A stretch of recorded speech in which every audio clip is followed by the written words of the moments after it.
¿Cuántos están bendecidos? ¿Cuántos han visto la misericordia de Dios? ¿Sabía usted que todos los días se inaugura una nueva misericordia? ¿Su palabra qué dice? ¿Qué dice su palabra? Que sus misericordias son nuevas. Ok, yo no sé si usted, pero hoy se inauguró una nueva misericordia para usted. ¿Y cómo nosotros lo sabemos? Bueno, te abrió los ojos y ahí comenzó a ganar. Hay gente que hoy en este país y en otros países no pudieron abrir los ojos. Entonces contemos nuestras bendiciones. Amén, hermanos. Busquemos por favor en nuestras Biblias, en el Evangelio de Marcos, en el capítulo 7, los versículos del 31 al 37, inclusive. La palabra de Dios es leída en el nombre del Padre, del Hijo, del Espíritu Santo de Dios. La letra dice así: volviendo a salir de la región de Tiro, vino por Sidón al mar de Galilea, pasando por la región de Decápolis. Le trajeron un sordo y tartamudo y le rogaron que le pusiera la mano encima. Y tomándole aparte de la gente, metió los dedos en las orejas de él y escupiendo tocó su lengua.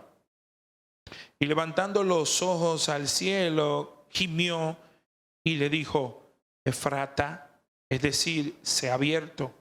Al momento fueron abiertos sus oídos y se desató la ligadura de su lengua y hablaba bien.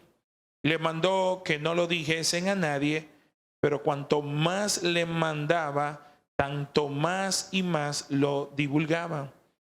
En gran manera se maravillaban, diciendo: bien lo ha hecho todo.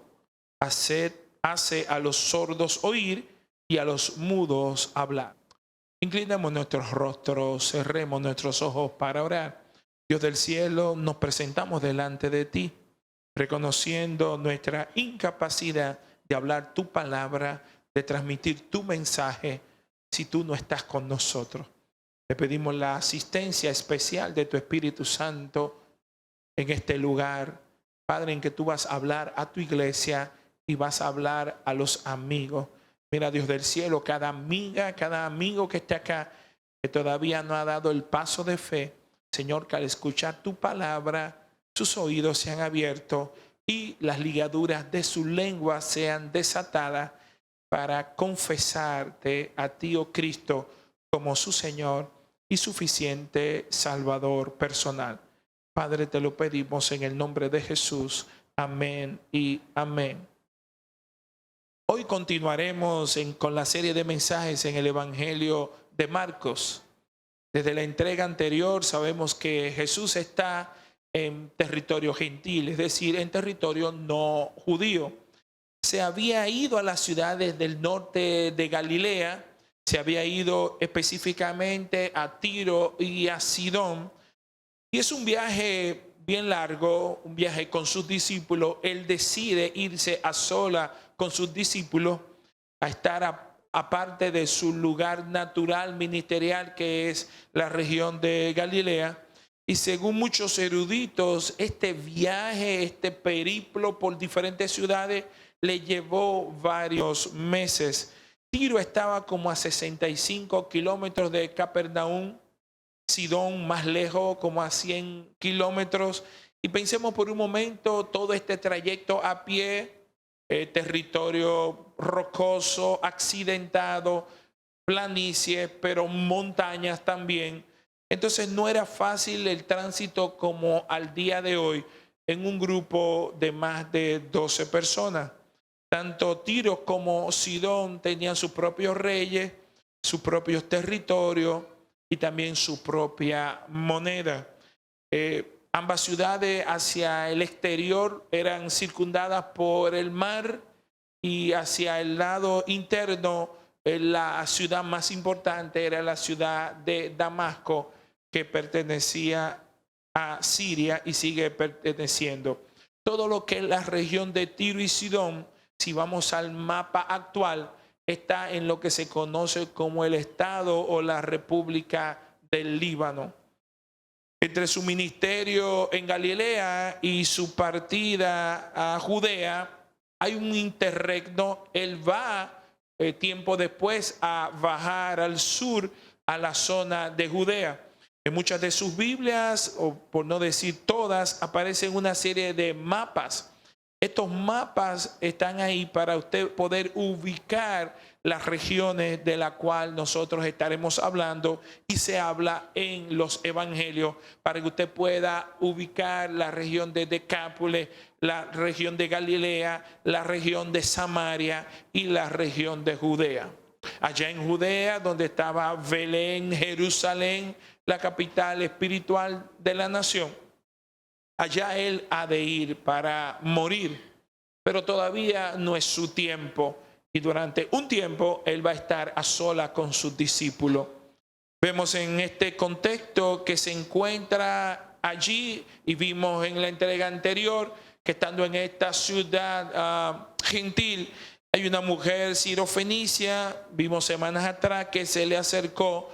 Y este tema lo trató de manera magistral el pastor Elisauri, cuando esta mujer tuvo que hacer pulso con Jesús, tuvo que vencer la resistencia y creció en fe al tener que exponer las razones de por qué demandaba una sanidad y una liberación de su hija.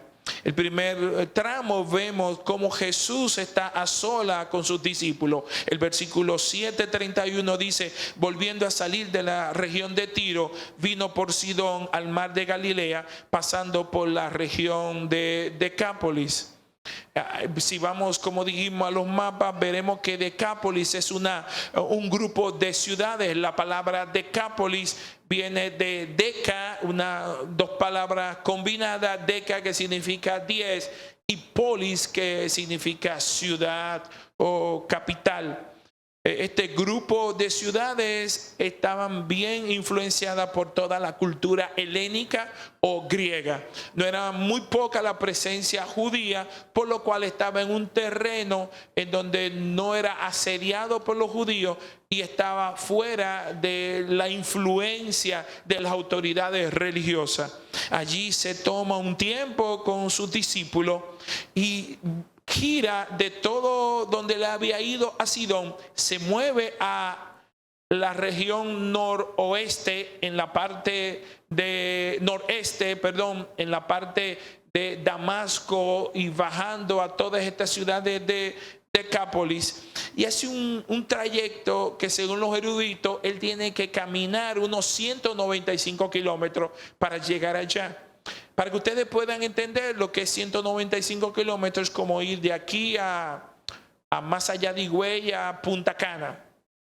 Pero no con esta super autopista o autovía que hay al día de hoy. Y la pregunta obligada es: ¿qué estuvo haciendo el Señor con sus discípulos durante todo ese tiempo? ¿Por qué pernoctó en esas ciudades durante tantos meses? Es de suponer que él quería un momento de intimidad, un tiempo de reflexionar, de dar a conocer, de entregar revelaciones a los discípulos, a poder alcanzar mucho más relación de palabras, instrucciones antes de ir a morir a la cruz del Calvario. Obviamente, de suponer que Jesús se toma su tiempo para evitar un enfrentamiento prematuro con las autoridades religiosas.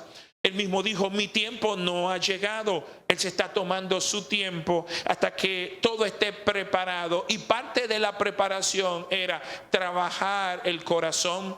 Él habla en más de una ocasión, más de una oportunidad, de su muerte inminente. Y aunque sabemos que ellos no entendían del todo, pero iban a entender después de su muerte y resurrección.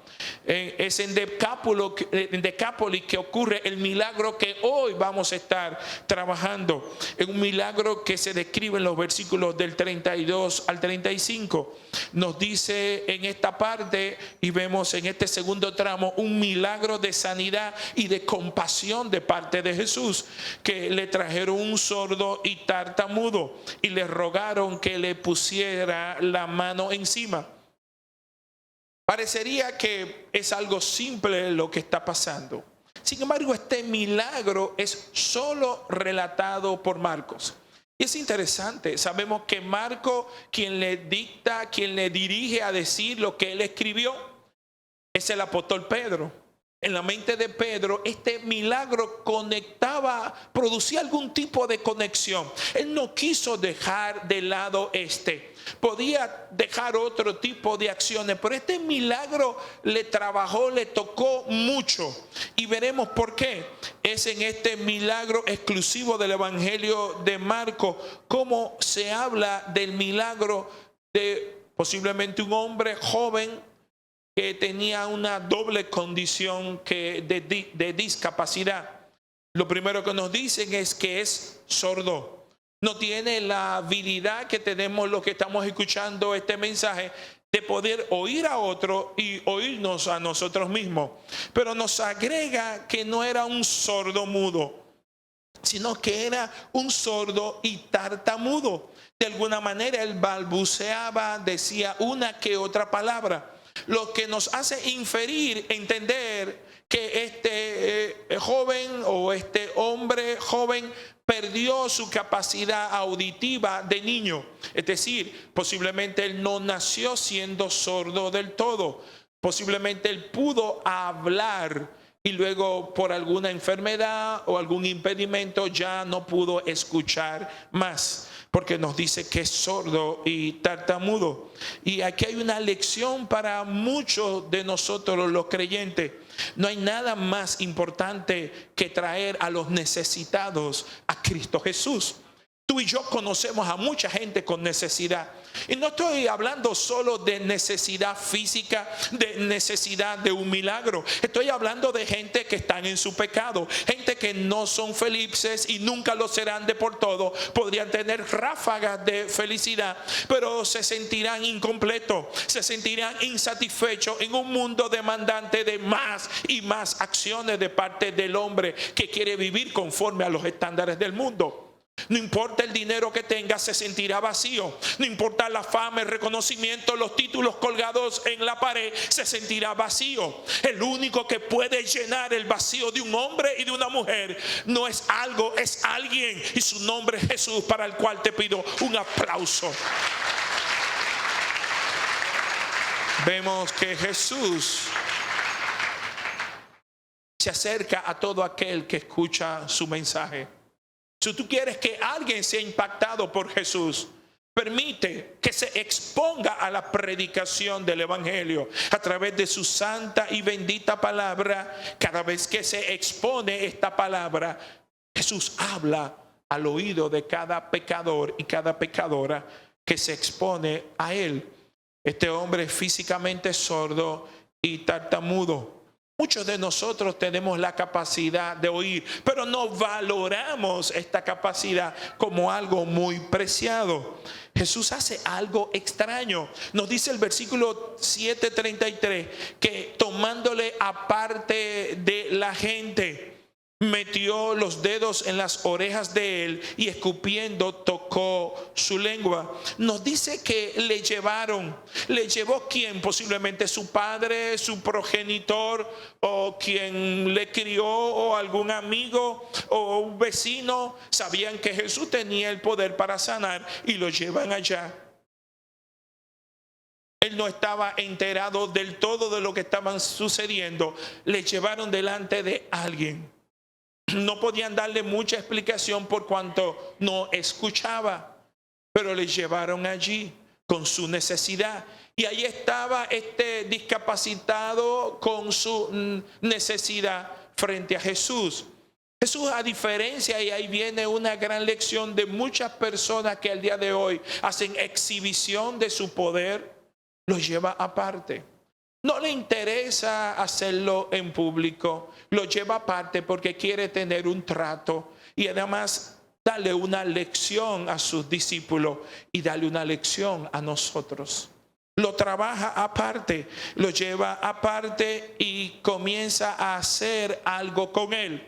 Los sordos al día de hoy pueden vivir en esta sociedad moderna, en donde cada día se hace más inclusiva, pero 2000 años atrás un sordo era un ciudadano de quinta categoría.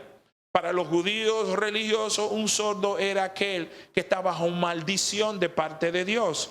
No tenía ningún trato de amor. Era alguien que se veía la gente por encima del hombro como alguien que no estaba completo, como alguien que estaba bajo maldición, alguien que no podía uno tener mucho trato. Es decir, un sordo o sordomudo era una persona sujeta al escarnio, sujeta a la burla de los demás. Este sordo nunca estaba compenetrado como un hombre útil para la sociedad. Era alguien asistido por los otros. Los sordos y los mudos son seres excluidos de la sociedad. Esto nos habla a nosotros, nos debe de tocar cómo nosotros vemos a los discapacitados. ¿Acaso somos parte del sistema que los maltrata, al igual que los maltrataban hace 2000 años y durante siglos? Nosotros somos parte de la gente que los rechazamos. A veces no los rechazamos con nuestros labios, pero rechazamos a aquel que nosotros vemos como disminuido, como aquel que pudiéramos considerar que tiene limitaciones físico-mentales. Hacemos chistes de los tartamudos. ¿Cómo nosotros tratamos a aquellos que no tienen todos los sentidos, todas las capacidades que nosotros, los que pudiéramos sentirnos normales, vemos a aquellos que son especiales? La burla y el escarnio le acompañó toda su vida. Por primera vez él tiene un trato personalizado. Y es algo bien interesante porque cuando vimos el trato que Jesús tuvo con la mujer sirofenicia, vemos cómo y hacemos un contraste entre cómo Jesús trabajó a la mujer sirofenicia en su gran necesidad y cómo trata a este hombre. A la mujer sirofenicia hasta cierto punto la trató con brusquedad y este hombre lo trata con una ternura impresionante. Nos dice el texto que hizo algo extraño, algo atípico, algo poco convencional o poco ortodoxo. Nos dice que Jesús le introduce su dedo en su oído.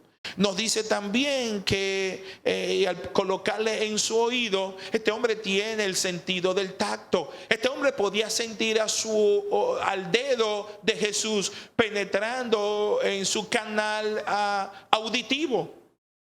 También dice que Jesús escupe sus manos y toca con sus dedos, con su saliva, en su dedo la lengua de este sordo y tartamudo.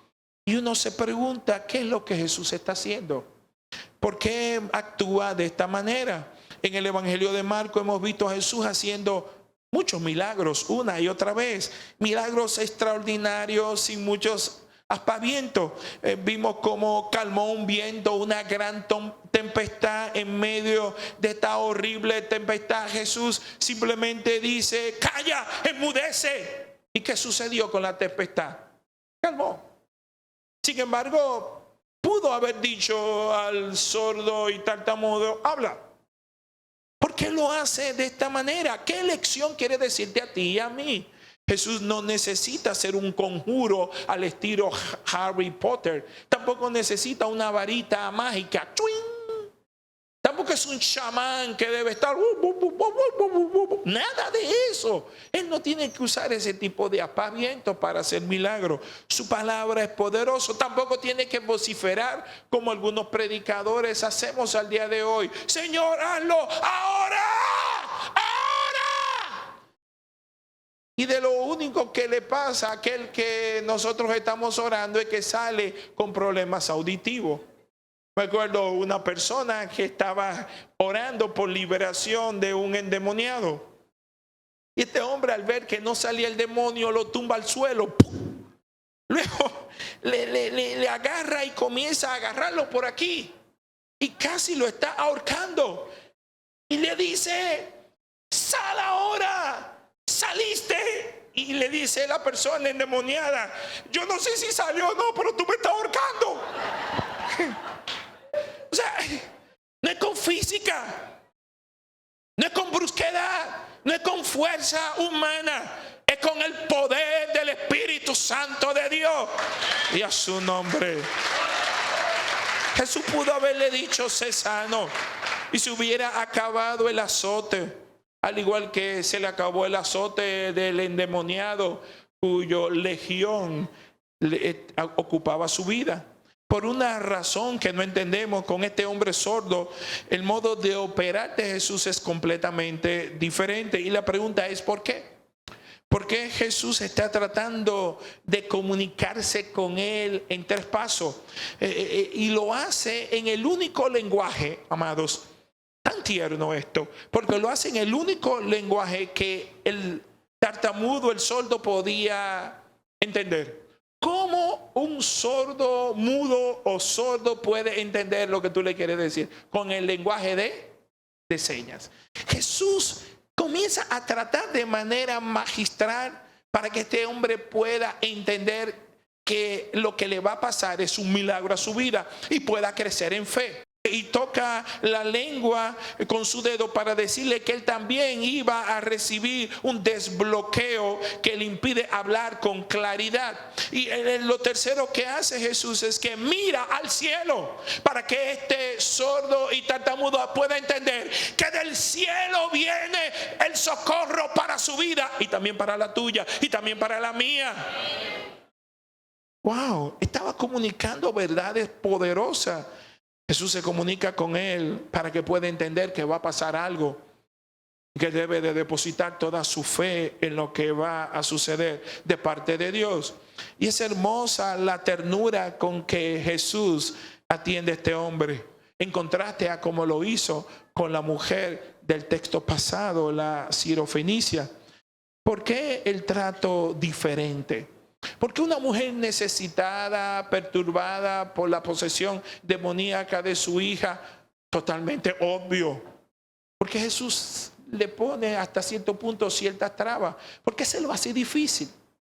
Porque a uno se lo hace fácil y a otro se lo hace tan difícil. Porque en la carrera cristiana a alguno le es tan difícil y a otro le es tan fácil. ¿Acaso Dios tendrá hijos, hijas favoritas? ¿Por qué? ¿Sabe por qué? Porque Dios tiene un trato personalizado, o como dirían en Spanglish, customizado con cada uno.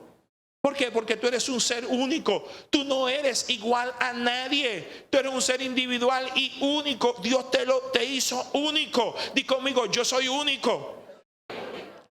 Lo que para algunos es brusquedad, para otros es un estímulo para su fe. Jesús sabe lo que funciona para uno y lo que no necesariamente funciona para otro. ¿Alguien puede entender esto? Evitemos, por tanto, compararnos con otro. He dicho esta historia, pero tengo ganas de repetirla. Un hermano llega a una iglesia evangélica.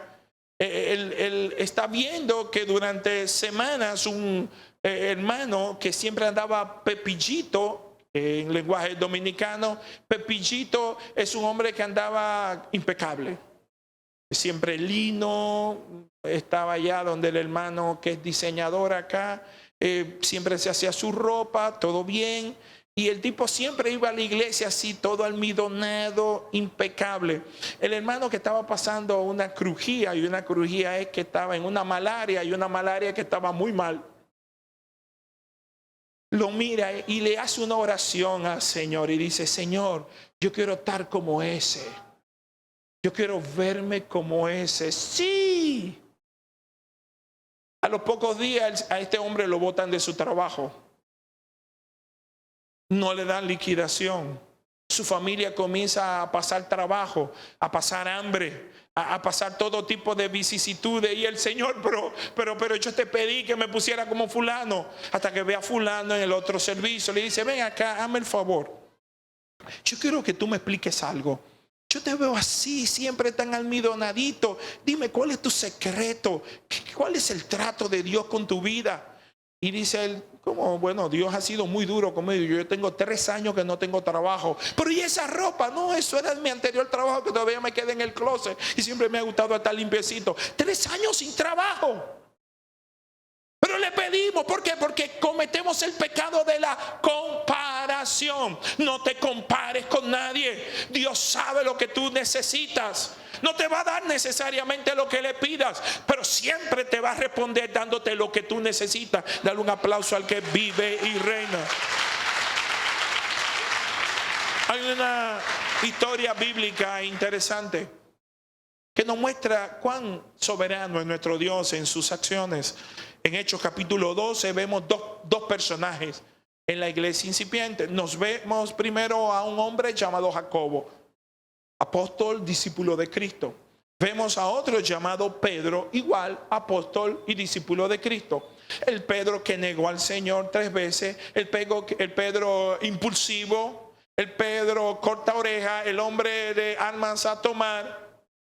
Y Jacobo, un hombre recto, un buen testimonio, comienza la obra misionera, comienza la predicación. Meten a la cárcel a Jacobo, meten a la cárcel a Pedro. A Jacobo Herodes quiere dar una lección y lo mata con muerte de espada. Jacobo muere. La siguiente noche en que está preso Pedro, el Señor manda a unos ángeles a que lo liberten. Y uno dice, pero ¿y qué pasó? Los dos caen presos. Los dos son discípulos. Los dos son apóstoles. Con Pedro sí. Con Jacobo no. ¿Qué pasó? ¿En qué se equivocó? No se equivocó en nada. Es el trato de Dios. Es diferente. Es personalizado. No nos podemos comparar. La soberanía de Dios. Dios es soberano. El hombre es responsable. No tenemos que preguntarle por qué. Más bien deberíamos de preguntarle para qué. Y esa sangre que murió, esos primeros mártires fueron el abono al crecimiento de una iglesia que todavía hasta el día de hoy y por siempre es indetenible. Porque las puertas del Hades no prevalecerán contra la iglesia. Esta iglesia es indestructible. Porque no está cimentada en el poder de los hombres, sino cimentada en el poder de Dios, del cielo, del eterno. Vamos al versículo 7:34. Levantando los ojos al cielo, gimió y le dijo, Efata, es decir, se ha abierto. Ahora viene una de las cosas más extrañas. Jesús le dice en lengua aramea, Efata, que significa ábrete o sé abierto. Antes de decir la palabra decisiva de sanidad y liberación, Jesús dice el versículo que hace algo, y es que gimió. Yo no sé cuántas veces tú has gemido, pero me choca porque Jesús tiene que gemir. ¿Por qué gime? Y el gemido que habla acá es algo de alguien que está compungido, que está adolorido, que está haciendo empatía, que se está poniendo en las sandalias del otro, que está poniéndose en el lugar del otro. De alguna manera Jesús sabe cuánto tú sufres. Él te entiende. Él entiende tu sufrimiento. Él gime contigo. Jesús gime. ¿Qué le produce a Jesús gemido? ¿Por qué? ¿Qué lo lleva a gemir? Por más vueltas que demos, Jesús sabe que el hombre siempre tendrá situaciones difíciles que afrontar.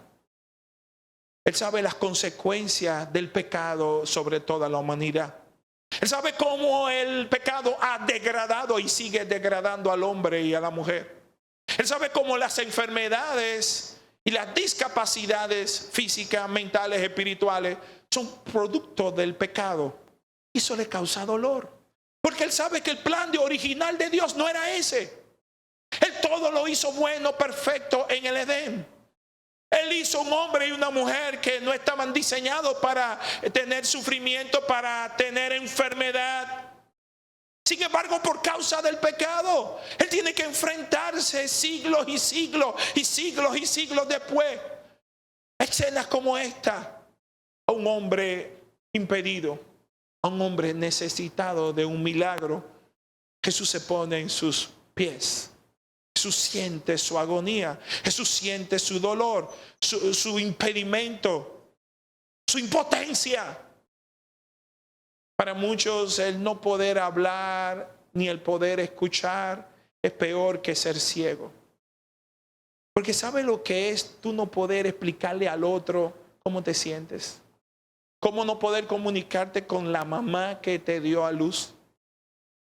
¿Cómo no poderle decir que en el colegio tu amigo del colegio te dio una paliza?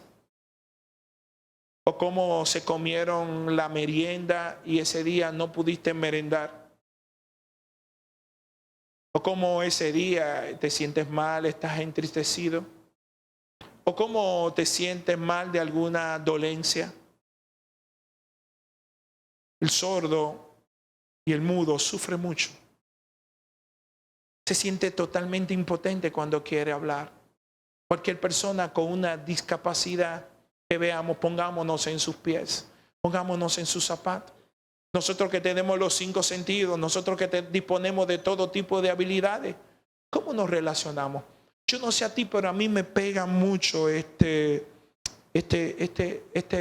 trato, esta situación. Porque no siempre somos condescendientes. Nosotros no siempre tratamos a todos igual. No tratamos igual a todo el mundo. Allá atrás está el hermano Johnny Morillo. Ponte sobre tus pies, Johnny. Johnny hoy está vestido como si hubiese sido, qué sé yo, un actor de Hollywood o algo extraordinario, una camisa impecable de esas que podrían costar, no piensen, Agáchate Boutique, fácilmente 6,500 pesos, una corbata de diseñador. ¿Creen que el trato que ustedes le dan a Johnny, por favor, es el mismo si él estuviera harapiento? Seamos sinceros, no. Hoy a Johnny todo el mundo lo va a saludar con gusto. ¿Por qué? Porque los seres humanos somos tan defectuosos que tratamos al otro de acuerdo a como lo consideramos con el ojo humano. Gracias, Johnny. Denle un aplauso a Johnny por su buena disposición. Y esto debe de trabajarnos, amado. Debe de trabajarnos porque ¿cómo nosotros hacemos separación? ¿Cómo le ponemos motes? ¿Cómo le ponemos nombre, sobrenombre a niños con incapacidades físico-mentales? ¿Cómo no queremos ni siquiera que nuestros hijos se liguen con ese tipo de criaturas? ¿Cómo nosotros nos comportamos con aquellos que son diferentes a nosotros? ¿Cómo nos comportamos aún con nuestra mujer cuando no tiene la misma inteligencia o capacidad del hombre? ¿Cómo te comportas tu mujer cuando tu esposo no tiene la misma capacidad o habilidad que tú tienes? ¿Acaso utilizamos algún tipo de mote o ya la tenemos calificada? Me acuerdo que un esposo siempre hablaba mal de su esposa, era una hermana de la iglesia. Y cuando eso no existían GPS y ellos se iban de viaje, ella tenía un problema y era que era muy distraída, muy distraída. Ella iba a un lugar, podía ir 40 veces y siempre se perdía para ir, porque no podía, ¿no? O sea, no tenía esa habilidad. Hoy siendo una anciana todavía no lo tiene. Y su esposo, en vez de entenderla, ella sufría escarnio, burla de su propio esposo. Tanto así que ella me contaba que estaban conduciendo en Estados Unidos. Y le dice él, mira, fulana, ¿por dónde deberíamos de tomar según el mapa que tú tienes en tu mano? Y ella le dice, yo creo que debemos de doblar a la derecha. Él decía, ok, tomaré la izquierda. O sea, era un contrasentido. O sea, nunca se llevaba de su mujer en temas de orientación. Y yo me imagino como la hermana Mayra le diría, pero entonces, ¿para qué me pregunta? O sea, es impresionante, amado. Y esta es la sociedad posmodernista que vivimos. Vivimos tan distraídos con los celulares, con el Facebook, con el Twitter, que vivimos vida dentro de 30 caracteres. Vivimos vida muy rápida. Y el tipo de calidad de vida que hemos elegido es basada en lo que a mí me satisface. Y si hay alguien que no me agrega porque tiene una discapacidad, lo echamos a un lado. ¿Cuánto están entendiendo? La iglesia de hoy se está haciendo cada día más indiferente ante el dolor y la necesidad ajena. Cuando el evangelio bíblico toca tu vida y la mía, es imposible seguir siendo indiferente a las realidades. Quiero decirte que Dios permite este tipo de pasaje para tocar un poquito más tu ser interno. Decirte, despiértate. Pídele al Señor, Señor, permíteme ver las necesidades de los demás. No porque tú vas a poder satisfacerla toda, pero por lo menos puedes orar. Por lo menos puedes dar una palabra diferente. Algo que cuesta tan poco como una sonrisa a un niño discapacitado o a un adulto discapacitado. ¿Cómo nosotros tratamos a los ciegos? ¿Cómo tratamos a los ancianos? Hay gente que solamente se fija en que el anciano camina encorvado o usa bastón o usa uno de estos dispositivos para poder caminar. Yo me acuerdo que conocí un hombre que tenía 35 años de edad que levantaba pesas y me dijo, visitándome a mí cuando yo tenía 50 años de edad, y me dice, a mí me molesta tener compañeros de trabajo que son gente con problemas. Digo, ¿y qué tipo de problemas? No, gente ya anciana. A mí me molesta los ancianos. Ah, ¿y de qué te molesta de los ancianos? Sí, que siempre están pidiendo permiso para ir al baño, siempre se están orinando porque toman muchas medicinas. Mira, la gente que sufre de la presión, la gente que sufre de diabetes, anda con muchos problemas. A mí me gusta la gente robusta, llena de salud como yo. Le digo yo, a mí me gusta la gente que son como yo, que sufrimos también de diabetes y tenemos que ir a cada rato al baño. ¿Se entiende? Vivimos en un mundo que rechaza a aquellos que son disminuidos. Nosotros debemos de tomar la decisión si queremos ser parte de eso, o si queremos marcar la diferencia con el amor, la misericordia de Dios en nuestras propias vidas. Jesús puede hablar mucho a un mundo necesitado, pero Él no lo va a hacer físicamente, Él lo va a hacer a través de nosotros. Dile al que está a tu lado, lo va a hacer a través de ti. Los versículos finales, versículos 35 al 37, al momento fueron abiertos sus oídos y se desató la ligadura de su lengua y hablaba bien. Y le mandó que no lo dijesen a nadie, pero cuanto más le mandaba, tanto más y más lo divulgaba. En gran manera se maravillaban diciendo, bien lo ha hecho todo, hace a los sordos oír y a los mudos hablar.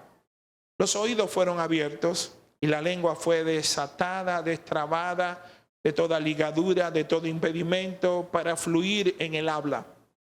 ¿Se puede imaginar qué sintió este hombre por primera vez? No solamente podía oír la voz de Jesús, podía oír la voz de uno mismo. ¿Usted sabe lo que usted no poderse oír a sí mismo? No poder tener diálogos en donde tú hables y tú escuches lo que sale de tu boca. Es algo maravilloso. Es una ventana de oportunidades ilimitadas. Es interesante que Jesús, una vez más, en más de 5 casos al menos que hemos visto, le pide a gente que Él ha sanado, libertado. Por favor, no se lo digan a nadie. Y en la mayoría de los casos, ¿qué hace la gente? Totalmente diferente a lo que Jesús le pide. Jesús le dice, calla, no hable con nadie, quédate calladito con tu milagro. ¿Y qué hace la gente? Comienza a divulgarlo. Me sanó, conocí al Mesías, vengan ustedes también. ¿Por qué Jesús le impedía a la gente? Por una sencilla razón, su tiempo no había llegado. Pero más aún, lo que podía contar una persona sobre Jesús era únicamente que era un milagrero, que era un hacedor de milagros, ¿sí o no? Pero no podían decir toda la historia de Jesús. La historia se completa. Lo que ha de decir de Jesús, lo que hace grande a Jesús, no fueron los milagros. Los milagros autentificaban que Él era el Mesías. Lo que Él realmente expuso y toda la gloria de Dios se expuso como nunca antes fue en la cruz del Calvario. Su obra completa fue en la cruz. Su obra completa es en el consumado es. Su obra completa es con la resurrección. ahí podemos hablar de la obra completa y acabada de este Dios que se hizo hombre y vino a la tierra a morir por los pecados de muchos. El contraste de esta instrucción con la instrucción que nos da a nosotros es interesante. El Evangelio de Mateo, en el versículo 28, nos da lo que se conoce como la Gran Comisión. Nos dice en los versículos 19, por tanto, id y haced discípulos a todas las naciones, bautizándolos en el nombre del Padre y del Hijo y del Espíritu Santo, enseñándolos que guarden todas las cosas que os he mandado, y aquí yo estoy con vosotros todos los días hasta el fin del mundo. Amén. Esto se conoce como la Gran Comisión. Todos los creyentes conocemos la Gran Comisión. En otras palabras, le pide a la iglesia, habla. Al mudo le dijo, no hables. Al tartamudo le dijo, no hables. Al sordo le dijo, no hables. Al endemoniado le dijo, no hables. Al que recibió la vista le dijo, no hables. Pero a la iglesia le dice, habla y habla mucho. Hablen de mí. Díganle a la gente quién soy yo. Díganle a la gente lo que yo he hecho por ti. Dile a todo el mundo quién soy yo. Hagan discípulos, imitadores de mí. Sed vosotros imitadores de mí. Vayan donde los necesitados espirituales. Díganle que hay una solución a su pecado. Díganle a la gente que alguien murió por ellos. Díganle quién soy yo. Al sordo le dijo, no hables. A la iglesia le dice, habla. El último versículo dice, todo lo ha hecho bien. Bien lo ha hecho todo. Hace a los sordos oír y a los mudos hablar. Es interesante que en Cristo no hay desperdicio. Todo lo hace bien. Y esto nos retrotrae a Génesis 1, cuando fue hecha toda la creación y todo fue considerado bueno. Toda obra que Cristo hace con una persona siempre será buena. Dios no vino a tu vida, Jesús no tocó tu vida para dejarte como te encontró. Él seguirá trabajando en tu vida para hacerte mejor de lo que Él te encontró. ¿Cuántos pueden entender eso? Y si Él tiene que utilizar medios difíciles, pruebas difíciles, situaciones muy fuertes, Él lo va a hacer. Porque Él está comprometido en no dejarte como te encontró. ¿Cuántos dicen gloria a Dios por eso? Este versículo final también nos habla del Isaías 35. Isaías 35, te pido que vayas allá, bendito el nombre del Señor. Y allá encontraremos cómo se habla de ese Mesías y de lo que Él iba a hacer. Dice Isaías 35:4, decid a los de corazón apocado, esforzaos, no temáis, he aquí que vuestro Dios viene con retribución, con pago, Dios mismo vendrá y os salvará.